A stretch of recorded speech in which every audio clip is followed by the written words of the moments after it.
ચણાની દાળ કે બેસન વગર, ઈનો કે લીંબુના ફૂલ વગર આપણે આજે એકદમ હેલ્ધી વર્જન ખમણ ઢોકળા બનાવશું. હેલો ફ્રેન્ડ્સ, સુપર મેજિક રસોઈમાં મિત્રો હું આપનું સ્વાગત કરું છું. આજે હું ખમણ ઢોકળાની રેસીપી એટલે કે એ પણ બેસન વગર આપણે બનાવશું. તો ચોક્કસ તમને આ વિડીયો ઉપયોગી થશે. ગમે તો લાઈક કરજો, શેર કરજો અને નવા મિત્રો સબસ્ક્રાઇબ કરવાનું તો બિલકુલ ના ભૂલતા. બાજુમાં રહેલ બેલ આઇકનને પણ પ્રેસ કરી દેજો, જેથી કરીને લેટેસ્ટ વિડીયોની માહિતી મળતી રહે. અને હાઈપ બટનને પણ પ્રેસ કરજો, એટલે અમુક પોઈન્ટ્સ મળતા રહે. મિત્રો, આપણે અત્યાર સુધી આપણે બેસનના જ ખમણ ખાધા છે, પણ આજે હું તમને આપણે મોસ્ટ ઓફ ગુજરાતી લોકો બેસનનો ઉપયોગ ભજીયામાં, ગાંઠિયામાં કે કાંઈ પણ આપણે ખમણમાં કરતા હોઈએ છીએ. પણ આજે એકદમ હેલ્ધી, ગરમીમાં તમને પચી જાય ને એટલા હેલ્ધી ખમણ ઢોકળાની રેસીપી શેર કરું છું. તો ઇન્ગ્રેડિયન્ટમાં મિત્રો તમને બતાવી દો કે આપણે ચણાનો દાળનો કે બેસનનો ઉપયોગ કર્યા વગર આજે હું મગની મોગર દાળ એટલે કે ફોતરા વગરની દાળ લઉં છું. લીંબુ લેશું, મરચાં લેશું અને ખાવાનો સોડા, મીઠું, તેલ. તો બનાવવાનું ચાલુ કરીએ. તો પહેલા તો આપણે જે મગની મોગર દાળ લીધી છે ને એને પીસી લેવાની છે. મિક્સર જારમાં નાખીને પાવડર બનાવી લેશું. તો આ રીતે જો આપણે મગની દાળનો પાવડર બનાવી લીધો છે અને એક આપણે વાસણમાં નાખી દેશું. અને હવે આપણે આ લોટમાં એટલે કે મગની મોગર દાળનો જે પાવડર બનાવ્યો ને એમાં અડધો કપ જેવો આપણે રવો લઈ લેશું. અને એમાં આપણે 1/4 ટીસ્પૂન જેટલી હિંગ અને 1/4 ટીસ્પૂન જેટલું મીઠું નાખી દેશું. અને હવે આમાં આપણે 2 મરચાંની પેસ્ટ કરી લેશું. આપણે 2 મરચાંને આ રીતે મિક્સર જારમાં નાખી અને પીસી લેશું. તો આ રીતે જો આપણે એને મરચાંને પીસી લીધા છે. હવે આમાં આપણે 2 લીંબુનો રસ નાખી દેશું.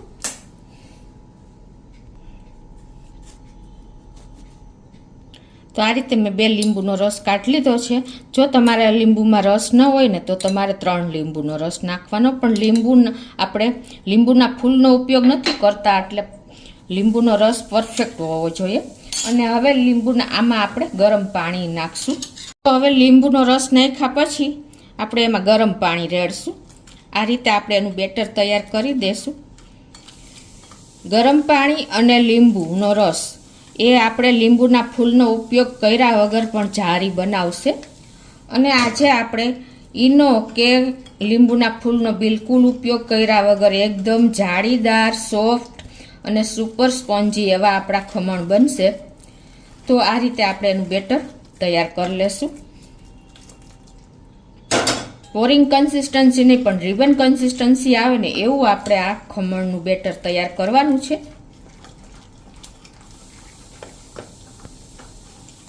1/4 ટીસ્પૂન જેવી આપણે હળદર પણ નાખી દઈએ. અને હવે થોડું ગરમ પાણી નાખીને પરફેક્ટ કન્સિસ્ટન્સી આપણે તૈયાર કરી લઈએ.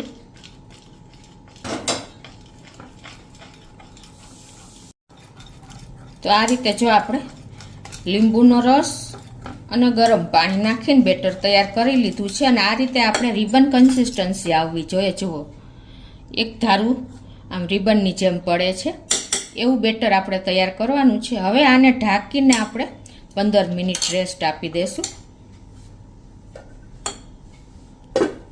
હવે આપણે ખમણ સાથેની ચટણી તૈયાર કરી લઈએ. એ પણ આપણે હેલ્ધી વર્જન જ કરશું. તો આપણે આ સૂકા કોપરાને આ રીતે પીસ કરી અને નાખી દેશું. અંદાજે 3 થી 4 ટેબલ સ્પૂન જેવું આપણે પીસ લીધા છે. આ આપણે જે કોપરું દરરોજ એનો ઉપયોગ કરવો જોઈએ, કેમ કે આપણા માથાના દુખાવામાં બેસ્ટ આનો ઉપયોગ થાય છે. એટલે બને ત્યાં સુધી આપણે કોપરાનો ઉપયોગ કરવો જોઈએ. હવે આમાં આપણે 2 ટેબલ સ્પૂન જેવા મગફળીના દાણા નાખી દેશું. 1 મરચાંના પીસ નાખી દેશું. તમે તીખાસ ખાતા હોય એ પ્રમાણે કરવાનું છે. આજે આપણે હેલ્ધી ઢોકળા ખમણની સાથે આપણે હેલ્ધી ચટણી બનાવશું. બિલકુલ ગળાશનો ઉપયોગ નહીં કરીએ. અને કોઈ બીમાર વ્યક્તિ કે ડાયાબિટીસના પેશન્ટ ખાઈ શકે ને એટલું આજની આપણી રેસીપી છે મિત્રો. એકદમ ટેસ્ટી અને હેલ્ધી. અને આમાં આપણે 1 ઇંચ આદુના ટુકડાને પણ ગ્રેટ કરીને નાખી દઈએ. 1 થી 1.5 ટીસ્પૂન જેવું આપણે મીઠું નાખી દેશું ટેસ્ટ એકોર્ડિંગ. અને અડધો કપ જેવું આપણે દહીં નાખી દેશું. અને દહીં પણ મિત્રો આપણે ખાટું નથી લેવાનું. તો આ રીતે જો આપણે ચટણી પણ તૈયાર કરી લીધી છે એકદમ હેલ્ધી. તો એક બોલમાં લઈ લેશું. આ ચટણીમાં આપણે ગળાશનો ઉપયોગ નથી કર્યો એટલે વેઇટ લોસ માટે પ્લસ માઇગ્રેનનો દુખાવો હોય એના માટે પણ બેસ્ટ ઓપ્શન છે. તો હવે સાઈડ ઉપર રાખી દઈ. અને હવે આપણે આ બેટરને રેસ્ટ આપ્યો ને એને પણ 15 મિનિટ જેવું થઈ ગયું છે. તો આપણે જે મરચાં પીસા ને એ નાખી દેશું અંદર. અને 1/4 ટીસ્પૂન જેવો આપણે ખાવાનો સોડા નાખી દેશું. અને એની ઉપર આપણે પાણી કે લીંબુનો રસ કાંઈ પણ તમે નાખી શકો છો. ખટાશ જો ઓછી નહીં કરવાની, વધારે પડતું ખાટું થઈ જાય ને એનું પણ ધ્યાન રાખવાનું છે. અને હવે આને આપણે ફેટી લેશું એકદમ સરસ.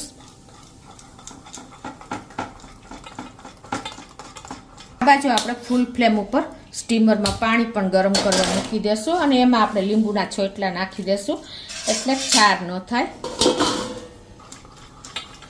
આ રીતે એકદમ ફ્લફી બેટર આપણે તૈયાર કરી લેશું. જે આપણે ડીશમાં બેટર ઢાળવાનું હોય ને એને આપણે ગ્રીસ કરી લેશું.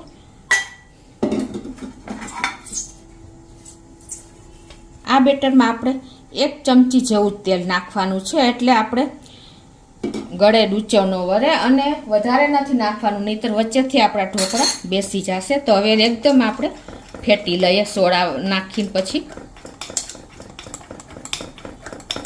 આ એક જ ડિરેક્શનમાં જો આપણે એકદમ ફ્લફી બેટર તૈયાર થઈ ગયું છે. હવે આને આપણે સ્ટીમરમાં થાળી નાખીને એમાં જ ઢાળી દઈએ. તો આ રીતે આપણે એને પ્લેટમાં ઢાળી દઈએ. અને હવે આમને આપણે સ્ટીમરમાં મૂકીને અને 10 મિનિટ થવા દેશું. તો આ બાજુ આપણું પાણી પણ જો ઉકળાઈ ગયું છે તો એમાં રાખી દેશું. જો તમારે પ્લેટ નાની હોય ને તો તમારે 5 મિનિટ વધારે રાખવાનું. અને વચ્ચે આપણે ખોલશું નહીં. તો 10 મિનિટ જેવું થયું છે. અને આપણે જો આપણા ખમણ પણ ફૂલીને સરસ થઈ ગયા છે. આ રીતે આપણે ચપ્પુ લગાવીએ તો ક્લીન નીકળે છે. જો તો ગેસ બંધ કરી દેશું અને પ્લેટને બહાર લઈ લેશું. અને આને આપણે ઠંડી થવા દેશું. હવે આપણે ખમણ ઠંડા થાય છે ને ત્યાં આપણે એનો વઘાર કરી લઈએ. તો ગેસ ઓન કરીને એક પેનમાં આપણે 1 ચમચી જેવું તેલ મૂકી દઈશું અને તેલને ગરમ થવા દઈએ. તો હવે આપણું તેલ પણ ગરમ થઈ ગયું છે. 2 મરચાંના કટકા કર્યા નાખી દઈએ. 2 થી 5 લીમડાના પત્તા છે. 1 ટીસ્પૂન જેવી રાઈ નાખી દઈશું. 1/4 ટીસ્પૂન હિંગ, 1/4 ટીસ્પૂન આખું જીરું. અને આ વઘારને આપણે સહેજ તેલમાં કકડાવી લઈએ.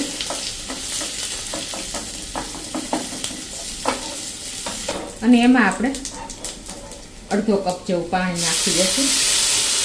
અને આ વઘારને આપણે 5 મિનિટ ઉકળવા દઈશું. 1/4 ટીસ્પૂન જેવું મીઠું નાખી દઈશું. અને જો તમારે આ સ્ટેજે ખાંડ નાખવી ને તો ખાંડ નાખી દેવાની, પણ આપણે આજે હેલ્ધી વર્જન કરીએ છીએ એટલે ખાંડ પણ નથી નાખતા. 2 મિનિટ ઠંડુ થયું છે અને આપણા ઢોકળા પણ જો એકદમ છૂટા પડી ગયા છે. તો હવે એને આપણે એક પ્લેટમાં લઈ લેશું.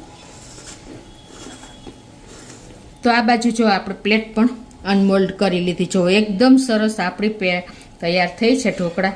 તો એને આપણે એક પ્લેટમાં લઈ લઈએ. હવે એને આપણે પીસ કરી લઈએ તમારે મનગમતા સાઈઝમાં.